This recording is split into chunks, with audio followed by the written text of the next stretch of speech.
Brackenbay keeps its sins where the gutters run slow. She called for a missing man. A silver locket and a thin stack of cash brought more questions than answers.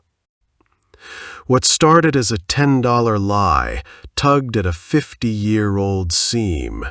An heiress who vanished, a park that never was, a place the maps forgot. The city flashed a gutter glint and looked away, but I don't like being looked away from. The Gutter's Glint, a Brackenbay case file story.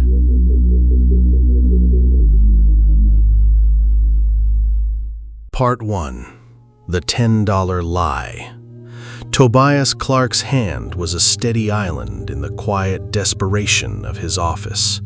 It wrapped around a cheap glass, half full of cheaper whiskey, holding it firm against the worn grain of the desk.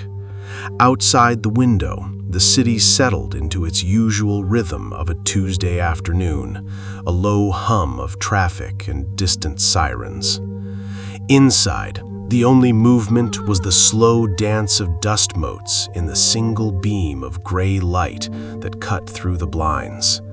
The office was a museum of failures, great and small. Stacks of unpaid bills sat beneath a chipped marble paperweight. The name on the frosted glass of the door, T. Clark Investigations, had begun to peel, the T clinging on by a thread of gold leaf. He could hear the rain's relentless drumming against the glass, a sound as constant as his own breathing. The phone sat silent. The quiet was the enemy, always. A sharp click from the hallway broke the stillness. It was the sound of a heel on the warped floorboards, purposeful and out of place. The office door opened, framing a woman's silhouette against the dim light of the corridor. She moved with a self-possessed grace that was foreign currency in this part of the Narrows. She closed the door behind her, and the city's dull roar softened to a murmur. She brought the scent of damp wool, clean rain, and a subtle perfume that smelled like money he hadn't made in a long time. Mr. Clark. Her voice was smooth, a low melody that felt practiced. Toby gestured with his chin toward the single client chair, the one with the least offensive wobble. She sat, her posture as straight as the crease in a new suit. Her gloves were fine leather, and she clasped her hands over an expensive-looking purse on her lap. Her grip was tight enough to make the leather creak. "My name is Raina. I need you to find someone." He took a slow sip of his drink. The whiskey burned a familiar path down his throat. "Finding people is what I do.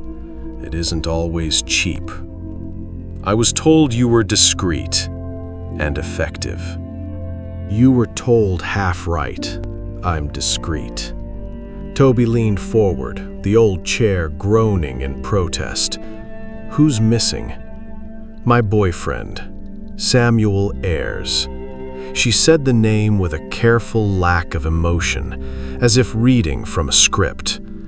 Most people called him Sammy. He's been gone for 3 days. She painted a portrait of a charming rogue, a man who lived on big dreams and bad habits. It was a story he had heard before, with different names and faces swapped in. The kind of man who was easy to love and easier to lose. Toby stared at her, his face a mask of practiced neutrality. He named a price that was a shot in the dark, high enough to make her walk away so he could finish his drink in peace. Raina didn't flinch. She opened her purse, her movements economical, and produced a slim stack of bills held together by a simple clip. She placed it on the corner of his desk. It wasn't a fortune, but it was enough. Enough for the landlord, enough for the electric company, enough for a better brand of whiskey. The money landed with a soft thud, a sound that made the case real. He could be in some kind of trouble, she continued, her eyes fixed on his. Sammy, he had a talent for finding it. What kind of trouble? He acquired something recently, an old locket, silver. She said it with a slight wave of her hand, an actress dismissing a minor plot point. He was convinced it was his ticket, his big score. He could be obsessive about things like that. Toby looked from the money to her face. It was the first solid object in a story built from vague feelings and careful omissions. A locket, tangible. And you think this locket is connected to his disappearance? I think Sammy's fantasies finally caught up to him, she said. He might have tried to sell it to the wrong person, or maybe he just ran off. I need to know. He slid the stack of bills into his desk drawer. The sound of the drawer closing sealed the deal. Did you file a police report? A flicker of something in her eyes, a brief hesitation that lasted no longer than a heartbeat, but it was there. They wouldn't take it seriously, she said, her voice a little too smooth. A man like Sammy, with his history, they would just assume he took off. They wouldn't look. It was a good lie. It was almost the truth.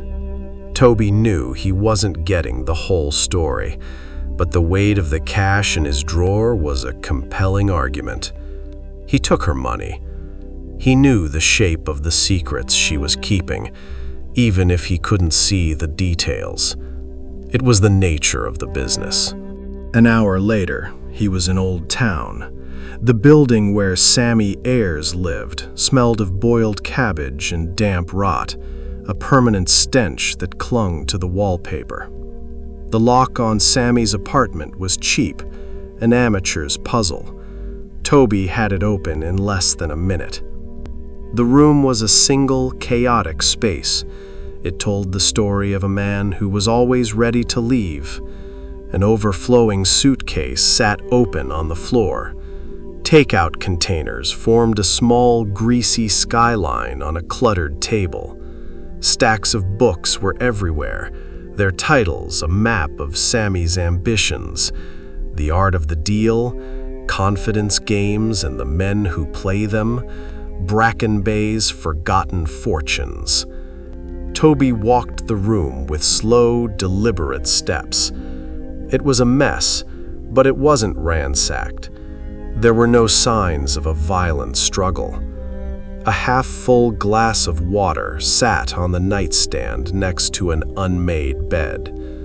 It was the kind of scene that spoke of a simple departure, a man walking out his own front door and just not coming back.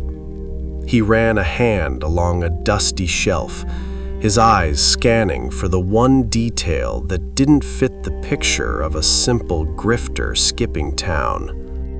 He found it inside the thick volume on Brackenbay's Forgotten Fortunes. It wasn't the locket. It was a piece of cardstock, stiff and creamy, utterly alien in the grimy apartment. The paper felt heavy, expensive. Embossed in severe, minimalist black lettering were two words, Walker Modern. Beneath them, an address in the financial district. No name, no phone number, just a place where a man like Slick Sammy had no business being. Toby stood in the oppressive silence of the room, holding the card between his thumb and forefinger. He looked out the grimy window to the street below. Rainwater ran in dirty rivers along the curb. In the gutter, a shard of a broken bottle caught the weak afternoon light. flashing for a moment like a diamond, a fleeting, false glint of treasure in the filth. He had his first lead. The simple case of a missing boyfriend had just grown a very expensive-looking complication. Part 2. The Concrete Garden. The card felt alien in Toby's pocket, a smooth, heavy piece of another world. Back in his office, with the silence pressing in again, he looked up the number for Walker Modern. Better to probe from a distance first, to see what kind of animal he was dealing with. The phone was answered on the second ring, the connection crisp and sterile. Walker Modern, this is Albright. The voice was female, sharp, and carried the unassailable confidence of someone paid well to say no. "I'd like to speak with Mr. Walker," Toby said, pitching his voice to sound more like a potential buyer than a bottom feeder from the Narrows. "And what is this regarding?" The question was a perfectly polished stone wall. "It's a personal matter, regarding an acquisition." It wasn't a complete lie. "I handle all acquisitions inquiries. If you'd like to submit a proposal and your credentials, I can see that Mr. Walker reviews them at his convenience." "This is more time-sensitive," Toby pressed. "It concerns a man named Samuel Ayres." There was a pause, a beat of perfect, calculated silence. "I have no record of that name," Miss Albright said, her tone now having the distinct chill of a closing door. "Mr. Walker is in a meeting. I can take a message." "I'll just stop by," Toby said. "Mr. Walker does not accept unscheduled appointments." The click of the line disconnecting was as definitive as a gavel. So that was the play. Toby hung up the phone. Walker wasn't just protected by money, he was protected by professionals. A frontal assault was a waste of time. An hour later, Toby was standing across the street from the gallery. Walker Modern was a wound in the gray flesh of the financial district, a stark white cube of a building that rejected the city's grime. He watched for half an hour as men and women in tailored suits entered and exited, their faces set with the grim determination of people who move money for a living. Finally, he crossed the street and went inside. The air was cold, still, and smelled faintly of bleach. The art was an autopsy of industry. Twisted steel girders reached for the ceiling like skeletal fingers. Polished concrete slabs sat on pedestals, their surfaces smooth and dead. At a severe white desk near the entrance sat Miss Albright. In person, she was even more formidable. A blonde woman in her 40s with a haircut that looked sharp enough to draw blood. Her eyes, the color of a winter sky, flickered over Toby's trench coat with microscopic disdain. "Can I help you?" she asked, already knowing the answer. "I called earlier," Toby said. "Thought I'd take my chances. Is he out of his meeting yet?" A thin, dismissive smile touched her lips. "Mr. Walker's schedule is full for the remainder of the week. Perhaps if you'd left a message." She was a master of her craft, a human firewall. Toby gave her a lazy smile of his own. "Right, I'll wait." He didn't wait inside. He went back across the street, found a coffee shop with a clear view of the gallery's entrance, and settled in. It was the part of the job that never made it into the stories, the waiting. 2 hours and 3 cups of bitter coffee later, his patience paid off. Dylan Walker emerged. He wore a tailored suit the color of a stormy sky, a garment that probably cost more than Toby's car. He was handsome in a severe, bloodless way, and he moved with the quiet precision of a predator conserving its energy. He paused on the sidewalk, checking his watch. Alone. This was the chance. Toby intercepted him at the corner. "Mr. Walker." Walker stopped, his dark, intelligent eyes taking in Toby's appearance in a single swift appraisal. He showed no surprise, only a flicker of annoyance. "You've been persistent. My assistant informed me." "She's very good at her job," Toby said. "I need to ask you about Samuel Ayres." Walker's expression remained a placid mask. "I'm on my way to a lunch engagement. Mr. Clark, this won't take a minute." Toby held his ground. Walker sighed, a small puff of condescension. "Ah, yes, the desperate little man with the piece of jewelry." He gestured vaguely toward the gallery. "He came here, uninvited, tried to convince me his trinket was a lost treasure. It was a gaudy piece of work. I told him it was worthless and asked him to leave." His tone was one of profound boredom, but his eyes never left Toby's, watching, analyzing, measuring. "He say where he was going next?" Toby asked. "I have no interest in the itineraries of stray dogs, Mr. Clark." The words were dismissive, but the way he said the name stray dogs was filled with a deep, ancient contempt. A man like that, a man who lives in the cracks, he's bound to end up wherever he belongs. The words hung in the city air, not quite a threat, but heavy with a cold certainty. It was the kind of pronouncement a man makes when he believes he can influence fate. Toby gave a short nod as Walker turned and walked away, disappearing into the lunchtime crowd. He felt the weight of the encounter settle on him, a silent warning that was as cold and hard as the concrete under his feet. That night, Toby sought out Raina in her natural habitat. The Blue Note was a holdout from another time, a dark, narrow room tucked into an alley in the trench. The air inside was a thick cocktail of spilled whiskey, stale cigarette smoke, and old regrets. A pale blue spotlight cut through the gloom, illuminating a small stage where Raina stood. She was singing.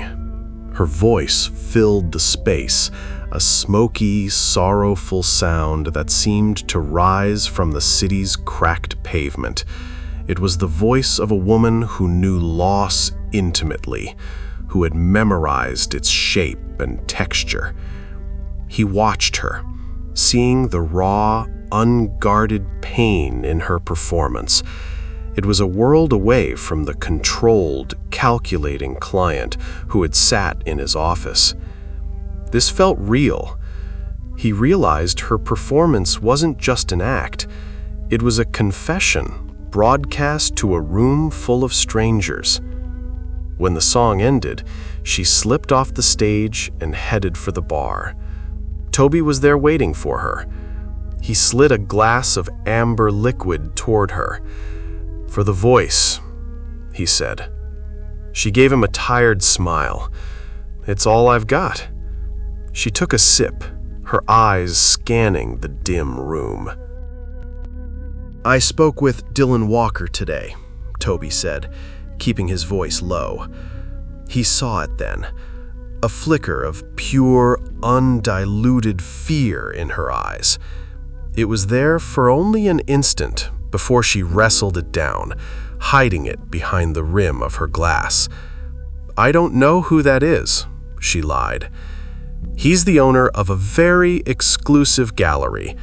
He has a gatekeeper with eyes like a hawk who tries to keep people like me out," Toby said, watching her, letting the silence stretch. "He told me Sammy came to see him, tried to sell him a locket." Raina shook her head, her composure a thin sheet of ice. Sammy was always chasing delusions. He probably picked the gallery at random, hoping to find a fool with deep pockets. The lie was brittle, strained. She knew the name, and it terrified her. The next morning, Toby walked into a pawn shop in Old Town that smelled of dust and desperation. The place was a graveyard of forgotten hopes, crammed with tarnished silver, silent guitars, and watches that had long stopped counting the hours. Behind the counter, Gus, a man whose face was a roadmap of bad decisions, looked up from his newspaper. "Still breathing, Toby?" Gus rasped. "For now, I need you to look at something for me, Gus.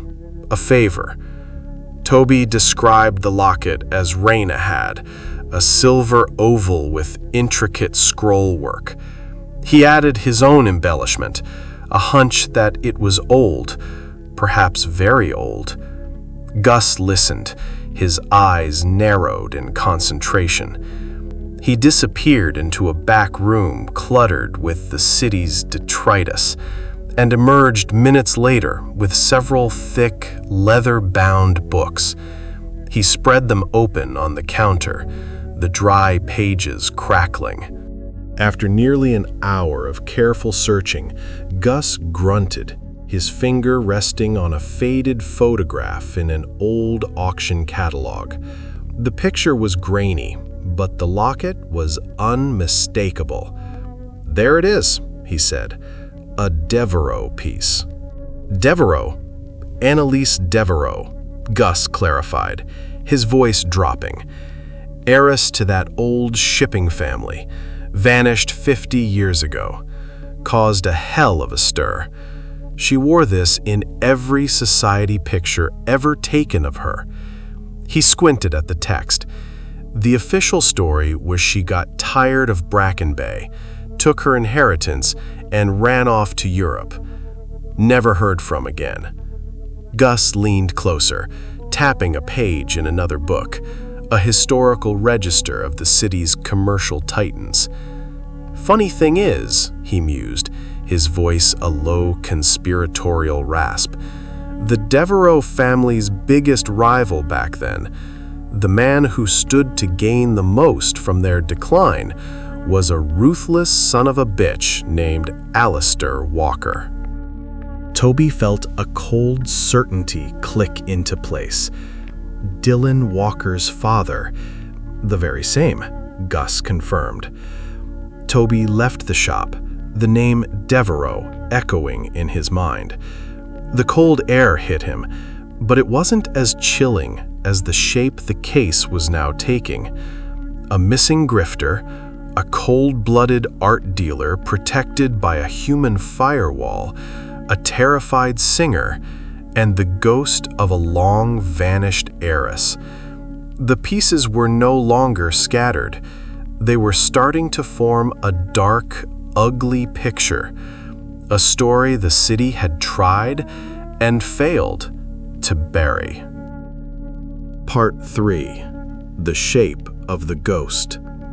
The pawn shop door had closed behind him, but the name Gus had spoken followed Toby back to his office. Devereux. It wasn't just a name. It was a cornerstone of the old city, a piece of history he now held in his hand like a jagged rock. He didn't turn on the main overhead light. The familiar gloom of his office was a comfort, a known quantity in a case that was rapidly becoming anything but. He flicked on the small green banker's lamp on his desk, casting a pool of light over its cluttered surface. The city outside was a smear of neon and headlights through the rain-streaked window. He loosened his tie and poured 2 fingers of the cheap whiskey that always seemed to be his last. Toby sat in his worn leather chair, the springs groaning a familiar complaint. He stared at the meager collection of facts he'd gathered. A frightened singer with lies in her eyes, an empty apartment filled with the ambition of a second-rate grifter, a sterile art gallery run by a man with ice in his veins, and now a ghost, Annalise Devereaux. He took a slow sip of the whiskey. The burn was real, something to hold on to. He thought about the Brackenbay he knew, the one of back alleys and dirty deals. Then he thought about the city's other face, the one that existed in history books and on the marble plaques of buildings downtown. The city of the Devereaux, a shipping empire that had once made the harbor its personal kingdom. Now, they were just a story a pawnbroker told over a dusty counter, a footnote in a city with a notoriously short memory. And then there were the Walkers. They hadn't faded. They had adapted. Alistair Walker, the father, a ruthless industrialist. Dylan Walker, the son, a dealer in cold, expensive art. The family had traded the grime of the docks for the sterile silence of the gallery. They had laundered their legacy, polishing it until it gleamed. But Toby knew from experience that the rust of old crimes never truly scrubs away. It just sinks deeper into the metal. The locket was the bridge, a cheap piece of silver or a priceless artifact, depending on who was holding it. For Slick Sammy, it was a lottery ticket. For Dylan Walker, it was a loose end. But for Raina, she'd called it a fantasy, dismissed it as nothing. A lie. The most obvious lie she'd told. She wasn't afraid Sammy was chasing a fantasy.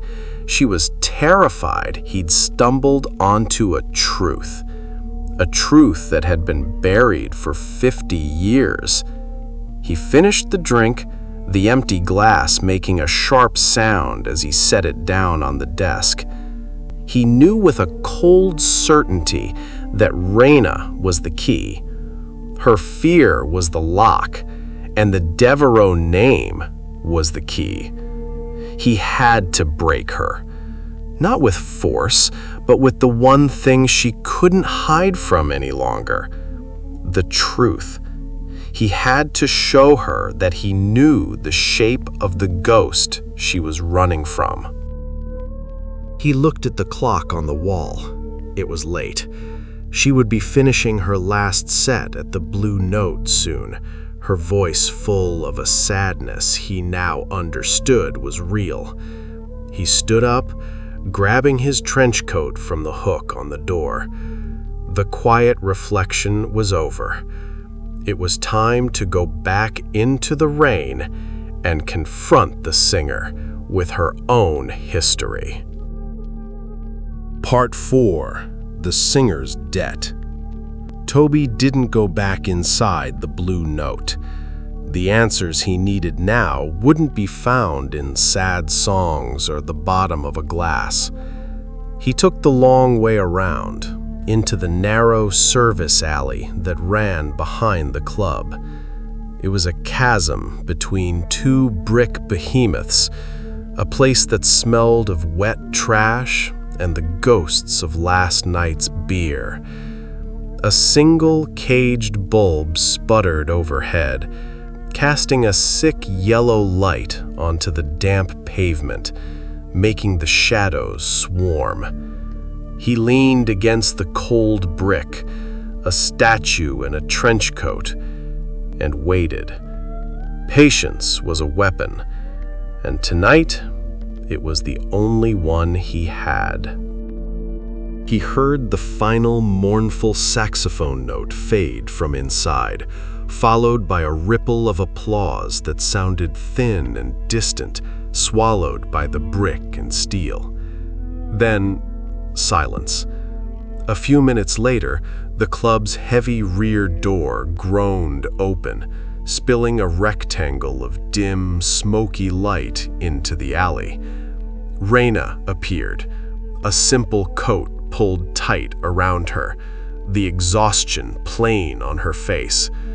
The mask she wore on stage had been put away for the night, leaving a woman who looked tired down to her bones. He pushed himself off the wall. He didn't move quickly, but it was enough to place himself between her and the mouth of the alley. She flinched, a sharp, audible intake of breath, her hand flying to her throat. "Clark?" Her voice was sharp with alarm. "You have no business being back here." "Maybe," Toby said, his own voice low and flat, absorbing the alley's chill. "But this isn't about your boyfriend anymore, is it? This is about history, the kind that doesn't stay buried." Her face hardened, a last-ditch effort to rebuild her defenses. "I don't know what you're talking about. I paid you to find a missing person. If you can't do that, maybe I should find someone who can." "You paid me to chase a ghost, but you gave me the wrong name," Toby countered, taking a slow step forward. "This isn't about Sammy Ayres. This is about Annalise Devereaux." He watched the name land. It wasn't a punch, it was a poison, seeping into her expression and draining the last of the color from her face.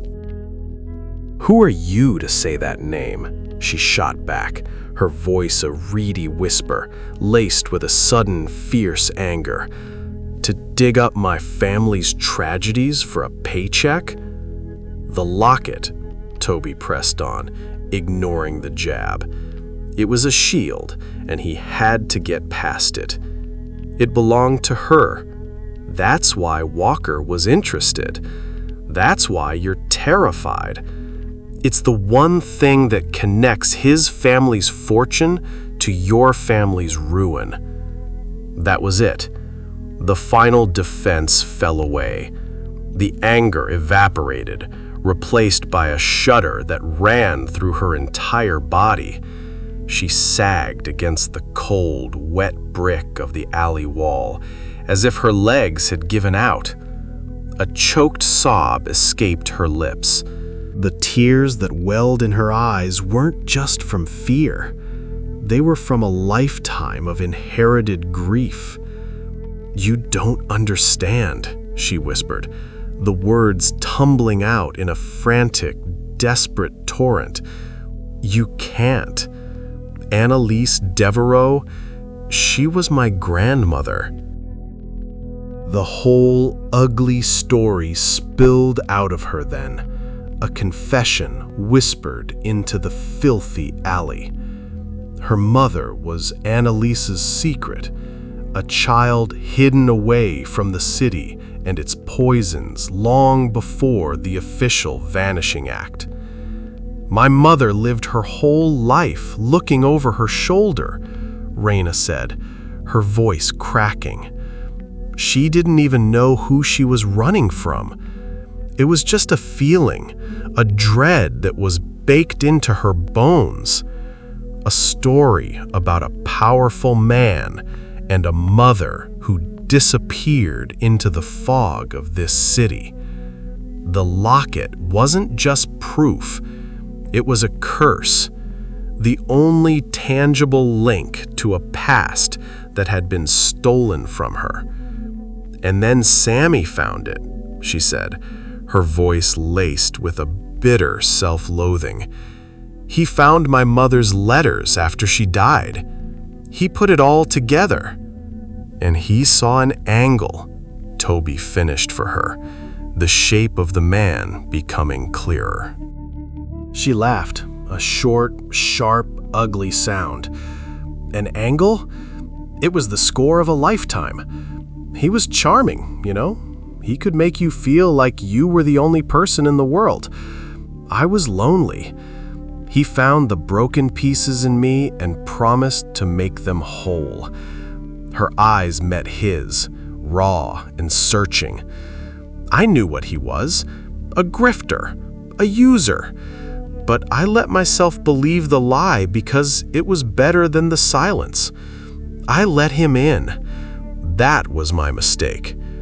She confessed he stole the locket while she slept, leaving a note full of grand promises about making things right, about getting justice for her family. He didn't want justice, she whispered, the words catching in her throat. He wanted to be a player. He wanted to walk into Dylan Walker's life and be somebody. I knew what would happen. I knew what kind of man Walker was. You don't get that rich in Brackenbay by being sentimental. So you hired me. I was desperate, she admitted. I was terrified. I didn't want to find him. I wanted to find the locket. I wanted it back before he signed both our death warrants. As she spoke, her confession a chaotic swirl of fear and regret, a single detail snagged in the gears of his thoughts. My mother, she used to tell me what my grandmother told her. Stories about a secret garden, a place she went to meet a powerful man. She said it was near the docks, where you could always hear the water, on a piece of land that was supposed to become a park for the city. Toby's blood ran cold. His mind raced, pulling up a ghost from a past case, a memory of poring over old city development maps in the Hall of Records, a waterfront parcel slated for a public park, a project that was mysteriously defunded, and then the land, suddenly worthless, had been sold for a pittance to a shell corporation, a corporation he now knew was controlled by Alistair Walker. The park was never built. Instead, a massive concrete foundation was poured, a slab for a skyscraper that never reached for the sky. A secret garden near the water, a powerful man, a slab of forgotten concrete. He looked at Raina, her face a ruin in the ugly yellow light, and then past her at the sprawling, indifferent darkness of the city. The crooked mile had just led him to its end. He hadn't been looking for a missing person. He should have been looking for a grave site. Part 5. The Price of Truth. The address wasn't a place, it was a memory. A ghost of a promise the city had made and broken decades ago. Toby drove his worn sedan through the dockyards, past skeletal cranes and mountains of rust-colored shipping containers. He stopped at a chain-link fence sagging with age and decay. Beyond it lay a vast, desolate lot, a monument to forgotten ambition. Weeds, tenacious and green, burst through 1,000 cracks in a massive concrete slab that stretched toward the bay. The air was thick with the smells of brine and industrial decay. From across the water, the mournful moan of a foghorn echoed, a sound that fit the place perfectly. Toby grabbed a tire iron from his trunk and slipped through a gap in the fence. His footsteps were loud in the quiet dusk, each crunch of gravel a trespass. He walked the perimeter, his eyes scanning the endless gray expanse. He found it near the edge of the property, overlooking the murky, churning water of the bay. It was a large, rectangular patch in the foundation. The concrete was a shade lighter than the surrounding slab, its texture rougher, clumsier. It was a scar, poorly disguised, screaming its secret to anyone who knew what questions to ask. He stood over it for a long moment, the silence pressing in. Then he pulled out his phone. He dialed a number he knew by heart, the direct line for a detective on the Brackenbay force named Miller, a man as weary and as compromised as the city itself. Miller. The voice was tired. "I've got an anonymous tip for you," Toby said, his voice low. "The old Walker development site off Pier 4. Tell your people to bring shovels. They might find a fresh dumping ground on top of a very old one." "Who is this?" "Just a citizen who notices things," Toby said. "Give me an hour. Then send your people." He hung up before Miller could ask another question. An hour was a small insurance policy, but it was the only one he could afford. He went back to his car and retrieved a heavy-duty shovel and a steel pry bar from the trunk. The work was brutal. He jammed the end of the pry bar into a crack and threw his weight against it. A chunk of concrete broke free with a sharp crack. He went at it again, the sounds of his labor sharp and violent in the quiet dusk. Sweat beaded on his forehead, mixing with the damp harbor air. It didn't take long. Beneath the few inches of poorly mixed cement and rocky soil, he saw a swatch of cheap patterned fabric. He'd found Sammy. A pair of headlights sliced through the gloom, sweeping across the concrete wasteland. A sleek, black sedan, silent as a shark, rolled to a stop at the edge of the lot. Dylan Walker got out. He wasn't wearing the immaculate suit from his gallery.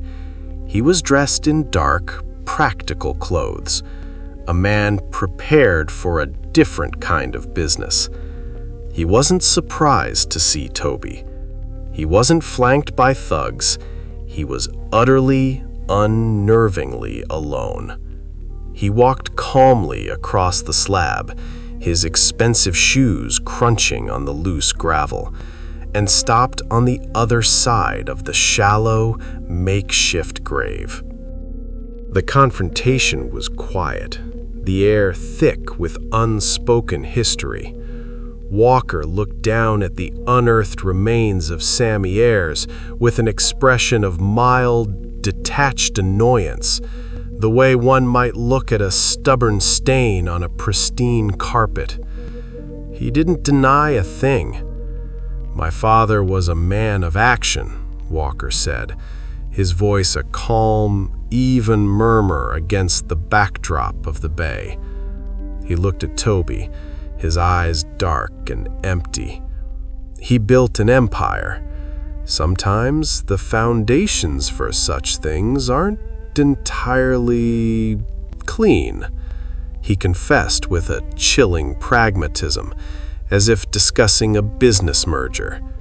His father, Alistair, had killed Annalise Devereaux right here, on this spot, a crime of opportunity. She had threatened to expose his corrupt dealings to get the parkland back for the city. So he met her in their garden, ended the argument, and buried her. He poured the foundation himself, hiding his sin beneath a monument to his own greed. "I've known my entire life," Walker said, without a trace of remorse. "It was the bedrock of our family's fortune." "And Sammy?" Toby asked, his voice a low rasp. "An error," Walker stated simply. "A loose thread from the past. When he came to me with the locket and his pathetic little story, he wasn't a threat. He was a clerical mistake that needed correcting. He had met Sammy here, under the pretense of a deal, and silenced him. He had buried him in the same unhallowed ground as Annalise, a neat, symmetrical solution to a messy problem. Some people are stories, Mr. Clark," Walker said, a flicker of something like amusement in his eyes. "And some of us are the editors." As he finished speaking, another sound drifted in on the harbor wind. It was faint at first, then grew steadily louder, closer. The distant, mournful wail of sirens. Toby watched Walker's face. He didn't flinch. He didn't look toward the sound of his own undoing. He looked out at the black, churning water, his expression one of calm resignation. The game was over. He had lost. Night had fallen completely by the time Toby returned to his office. The city's lights were smeared by the steady rain on his window, a million fractured constellations. A newspaper lay on his desk, its headline about the city council. Tucked into a corner of the page was a small article about unidentified human remains being discovered at a disused docklands construction site. It mentioned that a prominent local businessman, Dylan Walker, was assisting police with their inquiries. The Devereaux name was nowhere to be found. The lawyers had already begun to earn their retainers, sanitizing the narrative, containing the stain. Next to the paper was a plain manila envelope. Inside was the balance of his fee, in crisp, clean bills. Beneath the cash was a small, tarnished silver locket.